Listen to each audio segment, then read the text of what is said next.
ఒక ఎలుక ఒక వ్యక్తి ఇంట్లో దూరి ఇల్లంతా రంధ్రాలు చేయడం మొదలెట్టింది. ఆ వ్యక్తి అతని భార్య ఒక రోజు బయటికి వెళ్ళొచ్చి ఒక సంచిలోంచి ఏదో తీస్తుంటే తినే వస్తువేమో అనుకుని ఎలుక దాన్ని గమనించింది. తీరా చూస్తే అది ఎలుకల బోను. దాన్ని చూసిన ఎలుకలో టెన్షన్ స్టార్ట్ అయింది. ఆ వ్యక్తి ఇంట్లో ఎలుకే కాకుండా ఒక పావురం, ఒక కోడి పుంజు, ఒక మేకపోతు కూడా ఉండేవి. ఎలుక ఫాస్ట్ గా ముందు పావురం దగ్గరికి వెళ్లి భయపడుతూ, మీ ఓనర్ ఎలుకల బోను తెచ్చాడు తెలుసా అనింది. ఇది విన్న పావురం నవ్వడం మొదలెట్టింది.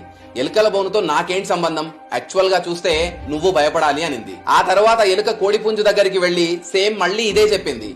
కోడి ఇంకా గట్టిగా నవ్వి, నా కోసం కాదు నీ కోసం తెచ్చాడు అని వెటకారంగా మాట్లాడింది. లాస్ట్ గా ఎలుక మేకపోతు దగ్గరికి వెళ్లి కూడా మళ్ళీ సేమ్ ఇదే చెప్పింది. అక్కడ కూడా సేమ్ రియాక్షన్. ఆ తర్వాతి రోజు ఆ ఎలుకల బోనులో ఒక పాము తోక ఇరుక్కుపోయింది.